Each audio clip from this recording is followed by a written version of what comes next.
It's time for Baseball's Last Frontier, stories from the Pecos League, a podcast that will open your door to baseball's entry level, telling you the stories of the teams, players, and coaches of an independent minor league circuit. I'm your host, Bruce McClure, and I have the pleasure of introducing you to my friend, partner, and co-host, Evan Katz. Evan, where are you anyway? Back in Chicago. I think I mentioned we have family here. We've got an apartment on North Clark Street. I timed it the other day. It's a brisk 10-minute walk north to Wrigley Field. And we're enjoying our stay in Chicago with our grandchildren and Cubs homestand that just finished up. You're making me envious of your baseball travels, but I'm going to get back into a major league ballpark in a couple of weeks up here in New Hampshire because I'm going to head down to Fenway to a little SABR gathering with a few guys to catch the Red Sox once more before the leaves start to turn. And it starts to get a little cooler. It's already doing that up here, my friend. I don't know.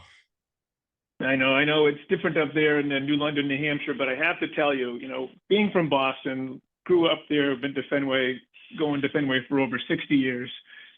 Boston, we consider Boston the hub of the universe. And of course, the Red Sox consider themselves the center of the baseball universe. When I went to the Cubs game the other day, I was treated to a walk-off win. And I was cheering for the Cubs. And all of a sudden, after the last out was made, the entire crowd started singing the song, "Go Cubs Go." Now, I had heard of the song before, but I had no idea that it was sung after every home victory. And it was absolutely thrilling to be sitting in the grandstand on the first base side and hearing 40,000 people, less the few Blue Jays fans who were there, singing "Go Cubs Go." And then I was sitting with my wife. I point out to center field at the manual scoreboard with the flags on top, and I point and I said, "Look, they're going to raise that W flag. They do that every time after the Cubs win." And we watched the W flag go up the flagpole on the scoreboard in center field. And then as everyone's singing and I'm looking around the park, I'm seeing everybody is holding up their own white flags with a dark blue W in the middle. And which thankfully doesn't mean surrender. And I just had no idea. I'm a little embarrassed. I've been a baseball fan for 60 years, but I guess that's what happens when you come from Boston and you think you're the center of the universe and Fenway is the center of the baseball world. But it was really a treat to see that. And I have to say, yesterday I went to another game and the Cubs were down 1-0 going into the bottom of the ninth. And I was just hoping that I was going to get a chance to hear "Go Cubs Go" again. But alas, not this time. I've talked about this in the past when it comes to a lot of major league ball clubs. They have done with their community engagement people, their social media people, whatever it might be. They've done a great job in connecting with their fans and creating community. Just as you saw with "Go Cubs Go" in Wrigley the other day. The same thing happens to an extent in Boston with "Dirty Water." I can still sing that song right. Yeah. by rote. Yes. New York has been using New York for years, and it depends upon whether or not the Yankees win or lose as to who they play. Right. If they lose, they play really Liza. Nice but it is really nice to be part of the local lore and the local traditions when teams win. It's unique to every city, and it's really a tribute to the teams for maintaining that. And again, over Boston, New York, Chicago, you're talking well over a century. Well, I'll go to a small market team for a minute. When I was out in Minneapolis a couple of weeks ago at the SABR convention, we got the chance to get into Target Field to see a game. And I'll tell you what, they know how to create community. They know how to keep the excitement level up when they notice that something happens that gets a crowd jazzed. they can feed off that using their video boards or their sound men and keep an atmosphere way up in that ballpark that I've never seen before. I mean, Oriole fan, when I was there, they were having a lot of fun, especially when they played John Denver, the 7-inning stretch. But Twins fan knows how to have a party. Yep, and they've done a really good job engaging the fans all across baseball. And then, of course, 2 minutes and 15 seconds between innings, that helps too. Keeps the game moving. Yep. Yeah, the pitch clock and the between innings clock have done such a marvelous job of, what's the word I'm looking for? Compensating for our shrinking attention spans. Right. Yep. Yeah, that's a good way to put it. Good way to put it. So what happened in the playoffs in the Pecos League? Tell me how this all wound up. Well, it wrapped up about a week ago. I think when the season began, we talked about Alpine, from Alpine, Texas, being one of the strongest teams. Tucson has had a strong team. Garden City won a lot of games, and so did Trinidad. But ultimately, it was the Alpine Cowboys, which have had a professional franchise in one form or another since 1947. Alpine, and some people may remember, had over 50 or 60 players in camp. They put together the best winning percentage in league history this year. The team went 45-4.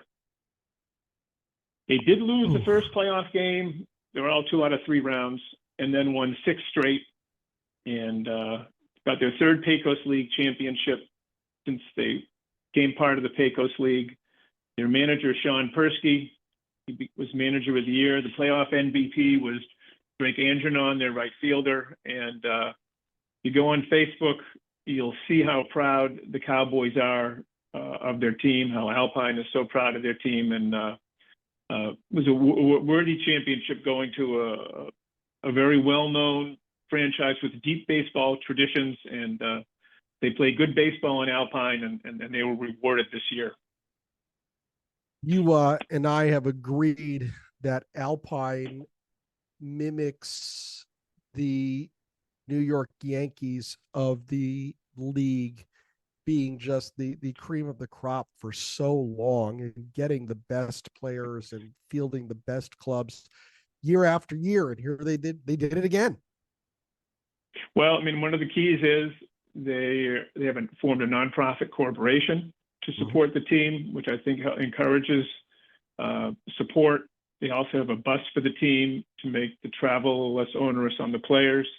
And I think when you've got reliable financial resources, they have a pretty good relationship with the school district that used the field, although there was a little bump in the road earlier this spring about the rent payment. It ultimately got resolved. You know, they've got financial resources, they attract good players, and I mean, this is the way it is in baseball. I mean, we see about it at the major league level as well, is that when you have financial resources, when you can have a deep pool of players, you have good community support, it's a great equation, and it generates success. Well, you absolutely get what you give when it comes to any ball club. We see that on every level of major and minor league baseball throughout the country, and even in Japan, in Korea, when Korean games were telecast over here, or Japanese league games that we have access to, you see the well-heeled clubs are always on. Well, I shouldn't even say always, but for the most part, they're on top, just checkbook alone. And at least in the United States, that's why we talk about, do we need a salary cap or a salary floor to do something to allegedly even the playing field? And I go back every time to when this comes out to thinking, well, let's look at this franchise. I'm not going to name any names because you never know. Well, we're not opening our. You're taking the TV money. You're making a profit, but you're not putting it back into the business. Right. I think it's pretty clear that money resources helps, but it's not a guarantee. And by the Right. same token, not having money and resources is not necessarily a guarantee you're going to lose either. I mean, That's a there's good point. the brain power. I mean, this is, I think that probably is the saving grace for all this. It's really the brain power. It's really the expertise and the experience and the knowledge of the baseball people in an organization that ultimately makes the difference. You've got to hire the right people. You're right. That's spot on. And in speaking of hiring the right people, we went back through our guests, and Evan contacted each of them for this wrap-up show and asked them 3 questions. First question was to give us a notable achievement that they felt was their tip top of the season. The second question that Evan asked was, well, what's next for you now that the season is over? And he wrapped up that questioning with, now what about 2025? What's going to happen with you next year? And the first guy he contacted was our friend Todd Eberleth, the manager of the North Platte 80s. He led the 80s to a 16-33 record this year. However, in the last 20 games, he was 12-8. So they were putting it together. 6th best ERA in the Mountain Division, lost 10 games by 1 or 2 runs. And let's just take those 10 games. That would have put them at 26-23. If you had a little bit of luck, he would have had a above 500 record. But Todd answered us. They were, go ahead. What was that? No, they were within. They were with last week or two. The wild card team, Roswell, only won 20 games, and they were within hailing distance. If a few things had gone the other way the last couple of weeks, they might have been a little closer towards the end. But you're right. If they flip around half those games, maybe they make the playoffs as an expansion team. Yep, that would have been something for Todd and for those kids. But he answered our questions through a couple of voice memos, right? Yep, I've got one here. We'll do one, and then we'll quickly transition to the other one, and we'll follow up on his answers. Let's go. Here we go. Here's Todd's answers to the first 2 questions: most notable achievement and what's going on after the season. I think he touches on baseball 2025, but this is primarily, this question is an answer as a response to the first 2 questions. I think for me, my most notable achievement during the Pecos League season this year was after having 20 days from the time I signed with the Pecos League to put a team together within 20 days was a big achievement, even though the month of June we were still adding and building that team. So in such short notice to finally build a team that was really competitive, the month of July was probably one of the most noticeable achievements. What I'm going to be doing after the season and during the off season is first take a break and then get right back into recruiting for next season, working with the town of North Platte, building a booster club, and trying to purchase a bus for the team. So, going to help them out throughout the off season and trying to make North Platte the destination point for all the Pecos League to want to come and play, and for us to travel to those other team locations. My plans for 2025, they've asked me to come back and put in another year with an option for a 3rd year. I said I would probably want to do no more than 3 years anyway. So I guess they got me for next year for sure. And I'd like to build this team a little bit more and get them rolling. And once we have a good idea how to run a booster club and get this team competitive and how to recruit, etc., then maybe I'll just step back and pursue some other baseball dreams. I've got my hands in a lot of pots right now, so to speak, and this is one of them, but there's also some other things I want to accomplish in my future in baseball. I love it. That's All right, fantastic. He's talking about hanging out for 2025 and 2026. Go ahead, Evan. I'm sorry. Okay. Here we go. We'll get his answers on the other side of that interruption that he had in the middle of his voice memo. I think he'll clarify a couple of things here. So my plans for 2025, is build a really competitive team for North Platte and keep pursuing some collegiate level plans with baseball as I help coach Plattsburgh State in upstate New York. As part of the SUNYAC system, State University of New York Athletic Conference. I'm a bench coach there, hitting coach, catcher's coach, and help out with some of the pitchers as well. So those are my plans in the off season as well as recruiting.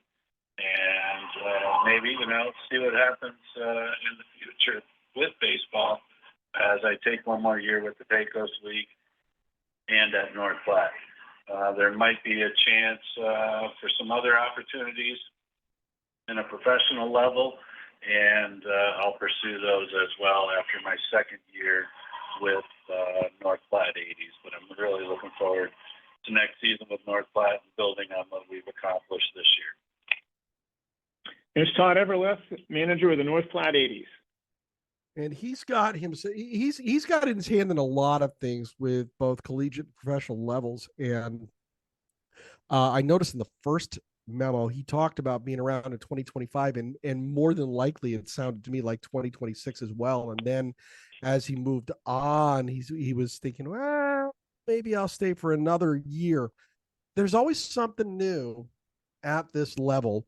And with the expansion of the independent circuits, there's more jobs, there's more opportunity, and there's more avenues for success for not only players, but managers. And Todd Everleth is a guy who excels in organization and team building and building of character of young men. And I think you're going to see him get tapped by someone somewhere on a higher level to help with the development of ball players for a major league pipeline. And we wish Todd all the best in his career and life coming up over the next few months. Take a break, Todd. You deserve it, my friend.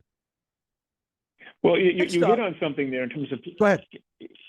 You hit on something there, and I think we both remember in the interview with Todd, we asked him about winning and statistics versus player development. And I think he was very clear that although the winning is important, the player development part is more important. And he's really taken to this professional coaching in independent baseball. I think as I counted the other day between the four partner leagues with MLB have 51 teams. And then there's probably another 2 to 3 dozen leagues at lower levels that aren't partnered with MLB. So as you point out, Bruce, there's a lot of independent baseball out there, lots of opportunities for coaches like Todd. I did visit North Platte in August, and I could see the enthusiasm in the community. They took over from a college wood bat team at that stadium, and there was some static from the prior relationship with the way the team left. They had to forge a new relationship with the American Legion. They did not get the best home dates. They played probably most of their games were away the first half of the season, and they played nowhere near half of their games at home. So it was really uphill, but for him to leave the season with that kind of feeling and feeling positive about getting a booster club established and getting a bus for the players. I believe Garden City has a bus and Alpine has a bus, but most of the Pecos League teams don't have buses. So he really understands what it takes to put together a championship level team in the Pecos League. And he's not deterred, despite the history that Alpine has and Tucson has and Roswell has. He's really excited about next year. You know, if I recall correctly, one of the things that he said in his interview when he was on with us was he talked about being a life coach, let alone a baseball coach. Mm-hmm. And that struck me as fascinating because he's looking at this as a whole person picture and not as this kid is just another cog in the wheel on the way to the end of the season. And that's a real feather in Todd's cap because it sets him apart from a lot of guys who frankly are just programmed to win. Mm-hmm. Yeah. Good stuff. Well, let me segue to our second guest this season, which was George and Patty Swenson, who I lived with in Roswell when I visited the town in April, and they were my host family when I was with the Invaders for 2 weeks before I had to leave due to a family medical illness. They have been involved with the Invaders for over 10 years. Right now, they're working primarily as a host family. Patty was doing group sales where companies get discounted tickets to use at the games, and a lot of behind the scenes things. They were trying to wind things down. They're on the upper side of 75, I think. So they're getting a little older. They were trying to wind down their involvement with the Invaders, but actually one of the big achievements that they achieved this year was that they got a riding lawnmower through relationships with local vendors to get a mower that the infield could be mowed to make the surface even, because the grass is kind of spotty in different places, and you need a good lawnmower to really manage the infield well. And so, George said their most notable achievement was to coordinate the purchase of a John Deere garden tractor, and plus the purchase, painting, and construction of a pull-behind trailer and cart to bring around the equipment that's needed to maintain the field, and that makes a big difference. Each city in the Pecos League has a different level of support for the field, and a lot of it in Roswell is done with volunteer efforts. So this was a huge achievement by the Swensons. Patty said that after the season, they're going to be recuperating because they were a host family, and they had behind the scenes operations. They go to every game, and she's going to go back to her volunteer work. They probably did more this year than they planned on. And I think I want to tell a quick story, which it captures the effort that they provided this year. So I went out there in April to visit Roswell for the first time, and I was emailing with local people involved with the team, and the Swensons invited me to stay at their house, and I said, sure, that'd be great. I'd be happy to stay at your home and get to know you a little bit and learn more about Roswell. And as it turns out, through a series of events, I had to actually ask them if I could stay with them during the season. And they weren't planning on being a host family at all this year. And they said, well, we can handle a 68-year-old coach. So they graciously opened up a bedroom to me. And then as the season began, they provided emergency housing to 2 players because we were a little short on host families. And within a couple of days of having players back in their home, they informed the host family coordinator that they would like to have the players stay with them for the summer. So they made a commitment after a couple of days to have me there and 2 players. They are so supportive of the Invaders and like to help the players and just make things go as smooth as possible behind the scenes, that when they had 2 players staying at their house, supposedly just for 3 days, they changed their minds and invited them to stay there for 2 months. And that really captures the affection that they have for the Invaders and the players. And I just want to say that, that having watched how hard they work, their attention to detail, their love of Roswell, and the support of the coaches and players, every Pecos League city should be lucky to have people like the Swensons to support their team, because those are the people that really make a difference in the Pecos League. Their affection for the town and the team and the players just shone through with every comment that they made to us in that episode. And I had so much fun chatting with them. They're just lovely people. And I'm so happy that they were able to accomplish things for the team that they'd never had before. But also, I'm happy that now they could take a break and they can put their feet up and enjoy each other and look back and say, we did that and we did it well. So congratulations to them, George and Patty Swenson. I hope you hear this at some point and know that you are extraordinary and we were happy to meet you. Just wonderful stuff. We moved on to Jerry Lang. Liang. We all know my malaprops when it comes to mispronouncing names. So Jerry played for 3 teams. Sorry, Bruce. What's that? Sorry, Bruce. Just want to make sure we get it right here. We got to get it right. We all know my malaprops. Come on now. Jerry Liang played. I'm in the Jerry Coleman of the podcast. So he played for 3 teams this year. He played for Roswell, North Platte, and Dublin. He only got a couple of games with Roswell, but played another 30 games between North Platte and Dublin. And he talked about his most notable achievement during the season was getting enough playing time to be able to be on 3 teams and get a hit on each of those teams. He even had a home run. He had 4 home runs during the season, 3 with North Platte and 1 with Dublin. His first pro hit was in Roswell this year, and he was very proud of that.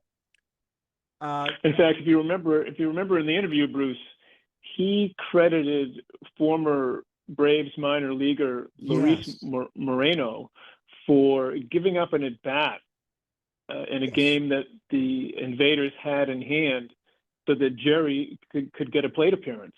Yes. Yep. And that was the first pro hit, if I recall correctly. Yes, it was. Yep. So he wants to train this season. He wants to get stronger and get better.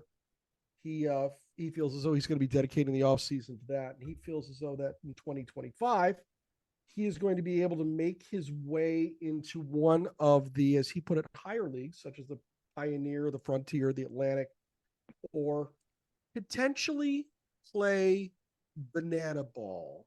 I am all about Jerry hooking up with the Savannah Bananas because that's just fun stuff.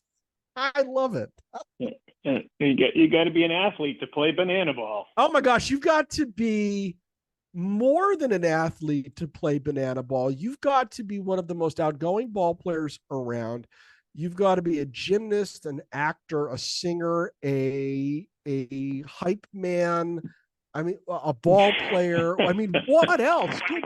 And it's funny. They don't have just one club now in that little world. They have the firefighters and the party animals. Oh my goodness. And wow. they're putting on games all throughout the country. It's amazing what they do. And I'll never forget hearing people when the Bananas first started. Oh, it's a terrible name. They're never going to sell a ticket again. They're never going to sell a hat. Well, they got the last laugh, didn't they? Now they've got kids like Jerry who want to play for them. Well, you know more about the Bananas than I do, but as you know, anything's possible in the Pecos League, and who knows? Maybe the Pecos League will have their first promotion to the Savannah Bananas. Hey, who knows? That would be kind of fun. Tell me about Kobe. So with Jerry, before we get to Kobe, I just want to mention something about Jerry. So that's okay. No, I mean, this was just to remind our listeners, this was his first chance at professional baseball. I think he's 28, and he was released from Roswell. traded from North Platte, and he did not have a car. He actually got a ride with a Roswell teammate across the country. And when he was released in Roswell, he had a chance to go to North Platte, and he did not have a car, and he had to wait to find out how he was going to get there. I did text him before the show, but I think he had to end up flying from Roswell to Dallas to Denver to North Platte in order to make that trip to get there. And then I have to tell you a funny story. I was in touch with Todd Everleth in North Platte, where Jerry was traded, and Todd, I think, as you mentioned, was reformatting his team for the second half, and he traded Jerry to the Dublin Leprechauns in the Pacific Division, where there are 6 Pecos League teams. And I said to Todd, I said, how is he going to get? How would he get there? How is he going to get from North Platte, Nebraska, to California? He doesn't have a car. He says, "Oh, I traded him with someone who could give him a ride." So this is another thing about the Pecos League, is that you're a manager, you're the GM, and you trade a player. You've got to figure out how this person's going to get to the next stop. And so Todd figured out that he trade Jerry with a person that had a car. So that's how Jerry got from North Platte to Dublin, 1,400 miles, by the way, in case you're counting. I can't imagine how that must feel if you're out there with no transportation and all of a sudden everything changes. Oof. So good for Jerry. Good, really good for Jerry. I mean, that takes a lot to get bounced around 3 times in 2 months. That's for sure. So you asked about Kobe Head. I did. Yep. Right-handed relief pitcher for Roswell, who we interviewed. I met Kobe when he was wrapping up his senior year at the University of Delaware, and he came a little late to Roswell. I missed him. I left the team right when he arrived, and he played with the Invaders through July 17th, and he was going to travel to join the Mahoning Valley Scrappers of the MLB Draft League. Now, Kobe had an incredible year in the Pecos League. He was 2-1. He had an ERA of about half the league average, and this was a player who clearly had a strong record in the Pecos League following an excellent performance in Division I. He led the team in ERA right out of college. His biggest achievement, he said, was striking out the side and having 6 strikeouts in 3 innings against the league champion Alpine Cowboys. He said he's going to be training and getting his body ready for the next upcoming pro season, to stay in the mid-90s, finish his bachelor's degree. And his plan next year is to have his contract purchased by an MLB partner league team and chase his dream of becoming a big league pitcher. And, with this is a saying that we've used during the season, Bruce, anything can happen in the Pecos League. I think you and I, as we were talking during our shows in the last portion of the season, we were looking for Kobe's statistics. Yes. In the MLB Draft League with the Scrappers, and he never showed up on the roster. Yeah.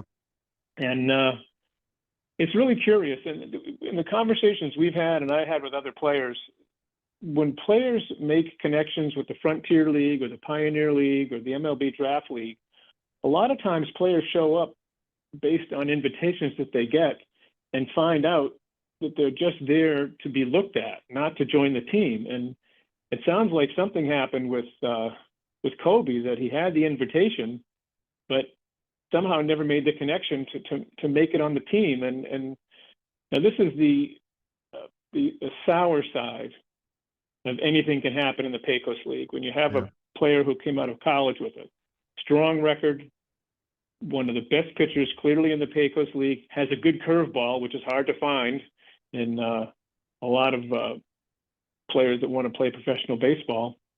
And unfortunately, Kobe hit a dead end, at least in 2024. And hopefully he's going to have different results in 2025.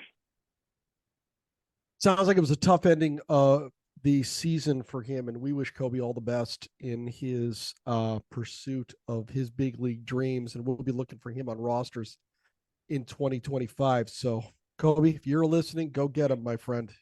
I think you're going to do You great. know, I want to also add one thing. There's another piece of Kobe's story that I don't think he mentioned when he was our guest. I had heard of this when we were texting as he was planning to come to Roswell.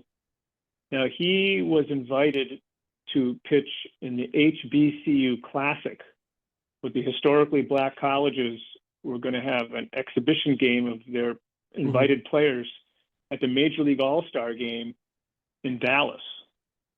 Now, he had told me he was invited, and I was not in Roswell. I don't know if his invitation was withdrawn because he turned professional, if he decided not to go. Yeah, but it's really interesting in the baseball world and how players travel on the road of baseball. You know, what happens if Kobe doesn't come to Roswell, just stays in shape, and goes and pitches in the HBCU Classic? What happens if he does that? Does his 2024 season have a different outcome than what happened? And this is one of the things I think that baseball players that they really struggle with when they begin to have choices to make about what's the best path and what's the best opportunity. You never really know. And Kobe made a choice to come to Roswell. He supposedly had an invitation to join an MLB draft league team, and it didn't happen. Now, maybe he would have had the same outcome if he'd gone to the HBCU Classic, maybe not. But again, this is really one of the dilemmas when you have a talented player like Kobe, and they have to make decisions about their baseball future without really knowing on what's on the other side of the door. And I really got to give credit to guys like him who the season ends up not the way he wanted, and he's still just as determined to achieve the same goal next year. I can't imagine the weight of making some of these decisions on some of these kids. It's astounding to me. Let's move on. Let's go to Alex Westman and let's talk about him. Alex wound up the season with a bang. He's a 4-year Pecos League veteran, and his final game was July 28th, where he didn't do much. He just went 4 for 4, a couple of home runs. This is only 2 of the year, but still, he knocked 2 out. He had a nice season at 237 with 2 home runs, 15 RBI. He's talking about working construction, practicing, giving baseball lessons in the off season. And I'm sure he's also going to be enjoying the fact that those were the 4th and 5th home runs of his career. I'm hoping he'll have plenty of time to tell some stories as he's working over the off season and regale his colleagues with some great stories of the Pecos League. He wants to come back for 2025 too. Evan, go ahead. Well, it's really fun talking to a Pecos League veteran like Alex. Yep. He knows he's not a star. He plays because he loves baseball. Do you remember that that saying that he gave us about what he enjoyed so much about playing professional baseball? I remember the conversation. He said, the faster the pitch, the more alive you feel. Yes. Yep. And he just really, really enjoys being out against the toughest competition and being out there trying to win. And players like Alex, the Austin Weirdos, where we played on for the 2nd year in a row, they were an all-travel team. Yeah. And they had some talented players, Marcos Cabrera, a former affiliated shortstop with the Yankees, and some other good players. They won, I think, 7 games this year, playing on the road the whole time.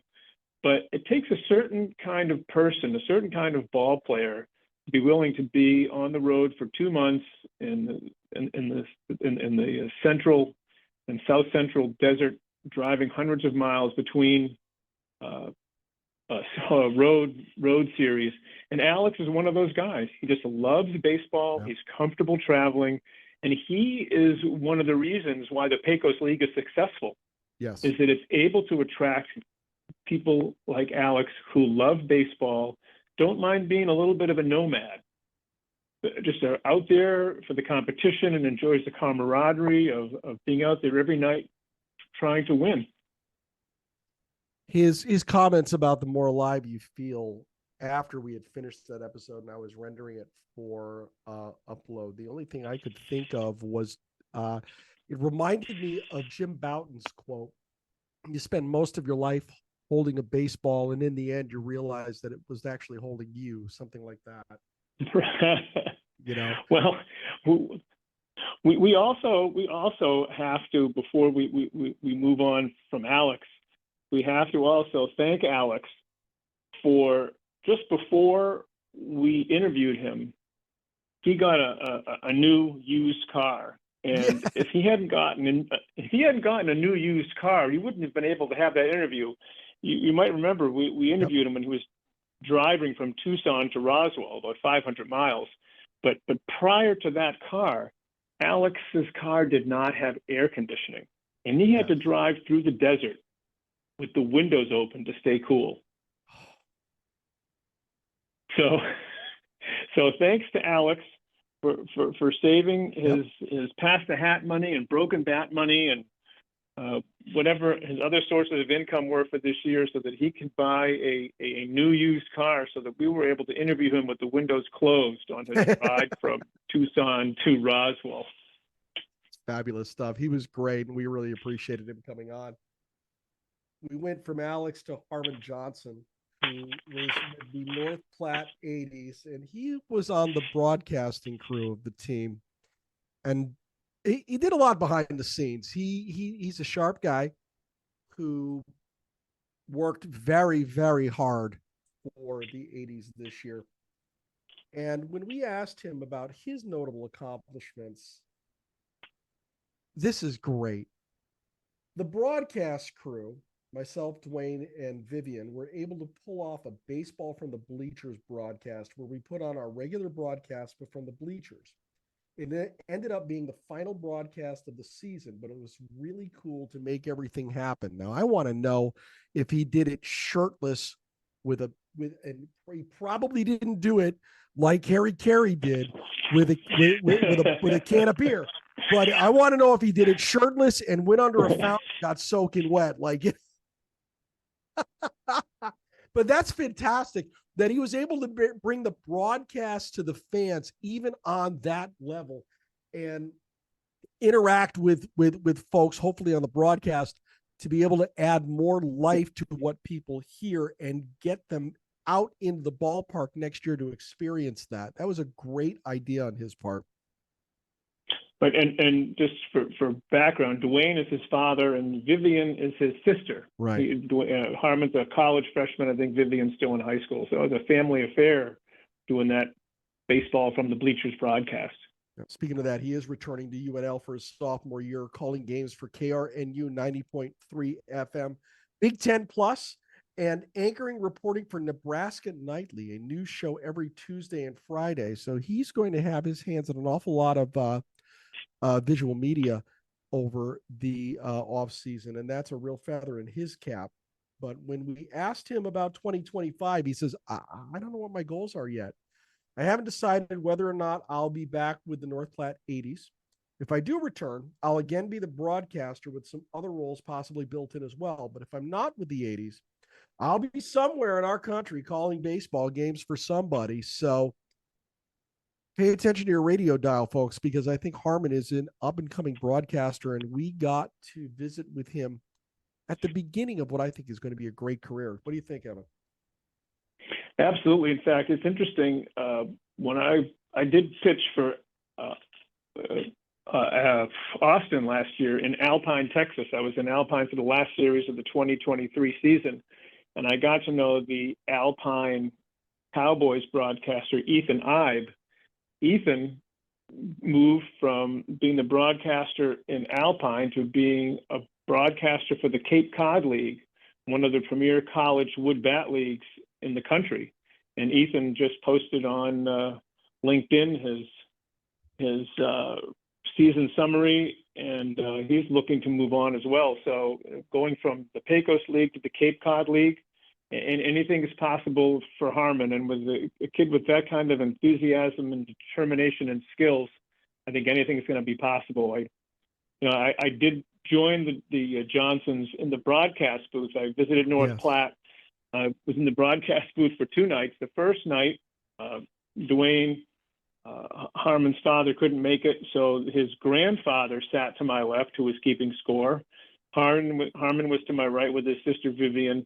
The second night, his father was there. So you got 3 generations of Johnsons there working in support of the broadcast, the official scoring, putting information into the league's statistical software that populates in real time, so people watching the game on their computer can see what's happening.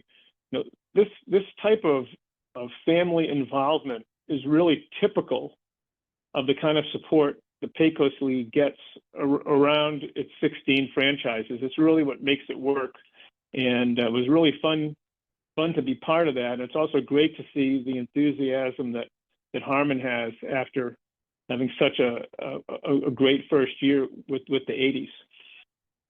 And that's one of the things that I take away from the entire experience of following the league this year is the fact that baseball is, it's a beautiful sport. We all know that, but it's also the biggest family business in the country today, as far as I'm concerned. And that doesn't mean the running of a franchise. That means, kids like Harmon who are starting a career and getting the support from his family to do this on a nightly basis. Players who are scratching and clawing their way up from this level of minor league ball into the independents, or hopefully into the affiliated ball clubs. The wives and the girlfriends who are with their players every step of the way, and in some cases sacrificing for the hope of getting that one big break that they need. It's wonderful to see families come together around this great sport. Well, I sat in the stands there in North Platte, and you could see generations of fans in the stands, 3 generations of fans watching the team. And it's also the kind of sport that really encourages that type of interaction. There's a pace of play and rhythm to the game that allows conversation between. It's easy to understand, and it's really wonderful how baseball works that way, both whether it's in the broadcast booth or in the stands.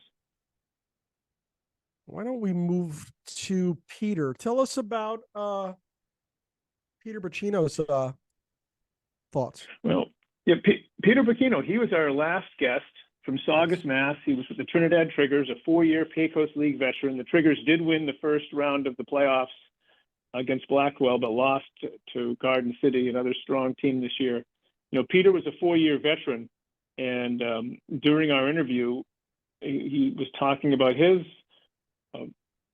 unpredictable baseball road. He's hit 400 every year in the Pecos League, and he got called by the Pioneer League during the season and was asked to report to a team, I believe in Idaho or Montana, I can't remember. Montana, I believe. And then he got there. It was within an hour of playing in a game when they found out that he had played for too many years in the Pecos League. The Pioneer League has a 2-year maximum of professional experience for its players. And they apparently didn't do the kind of rigorous research on Peter's background, unfortunately, and he wasn't really asking a lot of questions. He just wanted to play at that partner league level. And he had to come back to the Pecos League, but he's undaunted. He's undaunted. He said, my biggest achievement this year is hitting over 400 again. Last year was probably my best season to date, but I'm happy that I was able to continue to play at a high level and build off that season. During the off season, my plan is to keep training, make some adjustments to my swing, and continue to improve, and hopefully find a spot in winter ball somewhere, as well as trying out for the Italian team. My plans for 2025 are to continue to play baseball professionally, hopefully find a way to break through and get to a higher league. Here's a guy played 4 years in college, 4 years Pecos League. He's probably closer to 30 than 20 now, 30 than 25. And he's not giving up on his dream of playing baseball at a higher level. Well, he's got some power, that's for sure. He had 7 home runs in the Pecos League this year. He had 419, so he's got the chops. Yep, he is a hard worker. And one of the things, he had a comment in his interview. One of the things we talked about, a lot of weird Pecos League things, dust storms and rattlesnakes and the rattlesnake 27 to 26 scores. And he really reminded us of something that I think it's important for fans to remember. He said, there's a lot of good baseball in the Pecos League, he said, but people like to look at the outlying stuff. And the outlying stuff makes great stories. And I think what he's saying is, if you watch, you'll really see some good baseball. And I think that's a really good approach to have. And I think that we're in the days of social media, and how do you get attention? It's the outlying stuff that gets the videos and the blogs and whatever else. But Peter's point's a good one, though. There was very competitive playoff games when the season was over. Alpine and Tucson, who were the league powerhouses, did pretty well. Garden City as well. The West Coast team that came through was a very strong team as well. There's a lot of good baseball in the Pecos League, and I think sometimes it's fun to talk about the outlying stuff, but I think it's also important to focus on the good baseball that's played there as well. And that's one of the things that I took away from his interview, was the fact that it made me think about how we placed such an emphasis on organized baseball and how that is the be-all, end-all of baseball in today's world. And it's really not.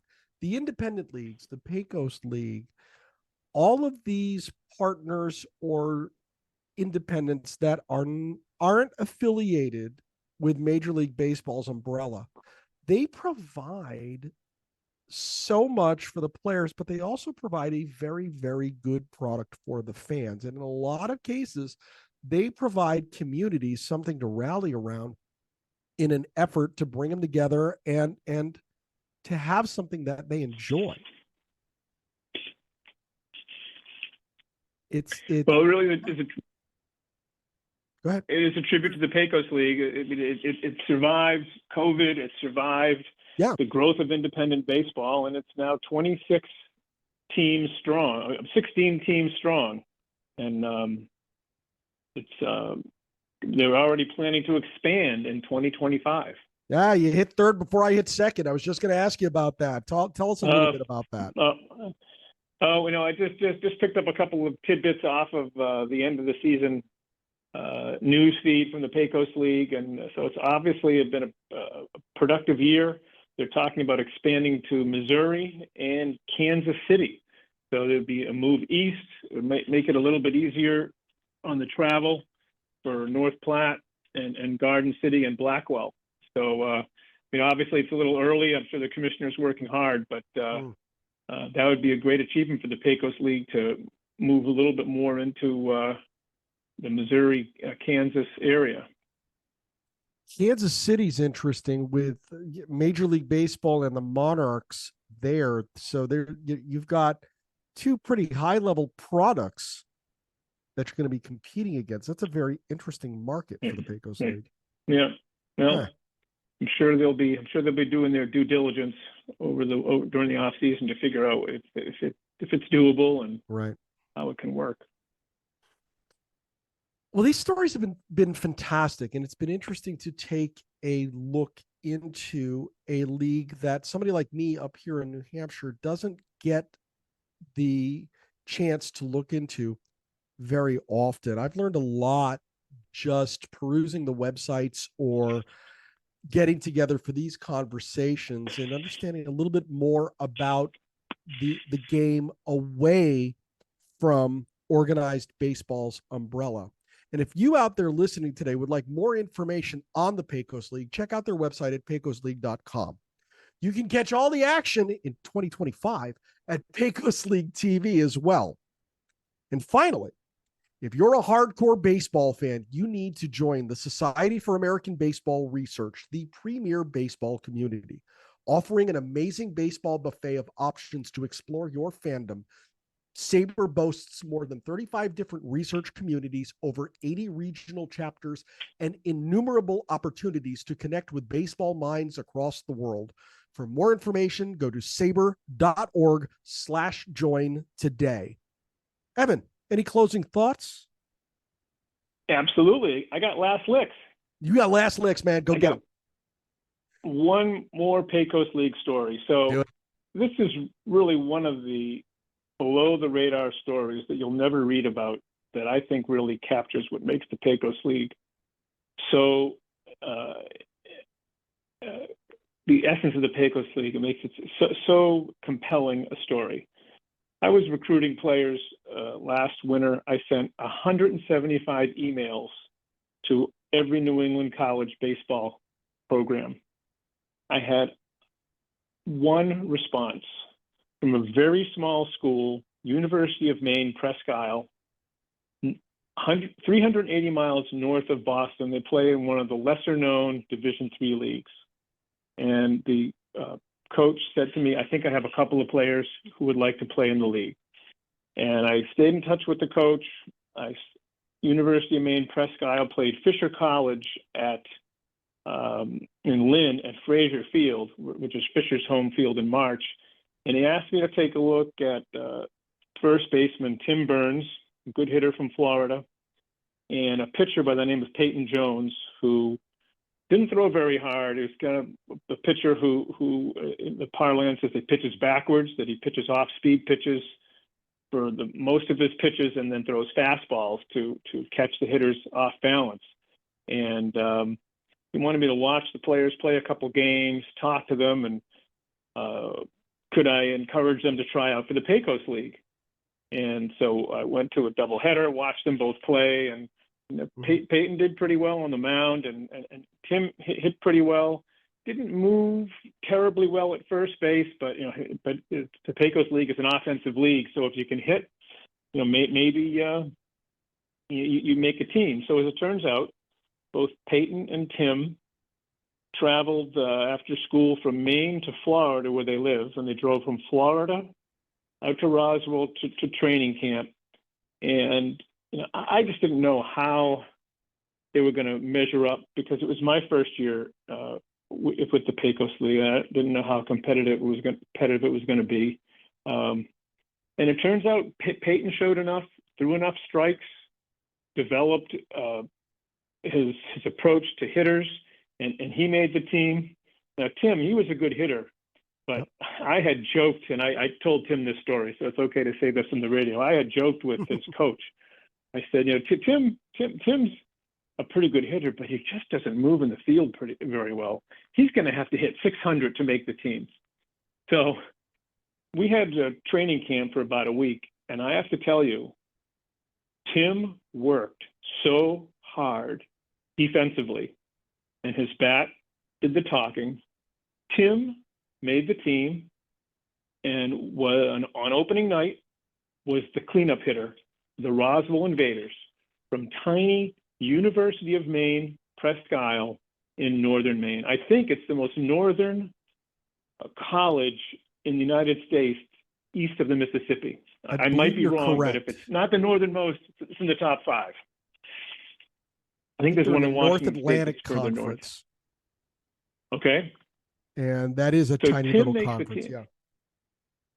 Tim makes the team, Peyton makes the team, and we have our opening series, 3-game series against Austin. Peyton, unfortunately, doesn't get into a game. Tim hits pretty well, but what happened right after that was the commissioner had been working with the Mexican League to bring some players in, and they ended up joining Roswell. And unfortunately, based on where the players, their positions and their backgrounds, we got a couple of pitchers and we got a first baseman. And unfortunately, Tim and Peyton were released after that third game against Austin. And I just also want to say about Peyton before I forget, this kid was about 5'7" and 130 pounds. Oh. This is a kid that, despite his size, his spirit and his determination got him onto a professional team. And in fact, when I looked at the University of Maine Presque Isle spring awards, I believe he won a student voted award for his athletic determination and spirit, which really captures Peyton Jones at 130 pounds. And unfortunately, despite Peyton's spirit and despite Tim hitting and good defense, they both got bumped off the team when we had to add some players from the Mexican League. And we had them into the office, and it was really difficult to tell them that they weren't going to be with the team anymore. But I told them something that I don't think they'll believe it when they think back on it. But I tried to tell them that I will always remember them as a coach. I will remember that they didn't care that they played from a small Division III school in northern Maine. And they didn't care that they didn't have the background that a lot of the players that were in Roswell trying to make the team. They came and they worked hard and they played their game and they made it to a professional team. And that is what I will always remember as a coach and as a person, seeing two players who you would think wouldn't ever have a chance of making the team. Both of them made the team and had to be let go through no fault of their own. And to me, that's why I told them that I will always remember you because of what you did to make it to the Roswell Invaders. And they'll always have that feather in their cap, I hope. Absolutely. Absolutely. Well, this has been a lot of fun. So what do you say we do this in 25? What do you think? Let's I'll put it down on my Google Calendar. All right. I'll reserve the time. Let's see what we can do. All right. Yeah. It sounds good. Bruce, it's been fantastic. Thanks for traveling virtually with me all over the country and taking time out of your busy schedule to allow us to share this Pecos League news with our listeners. It's been a lot of fun. I really appreciate you asking me to do this, and I've enjoyed it thoroughly, Evan. It's been a great time. Thanks a lot, man. Thank you. For Evan Katz, I'm Bruce McClure. Thanks for listening to our journey through the Pecos League. Let's hope we catch you in 2025.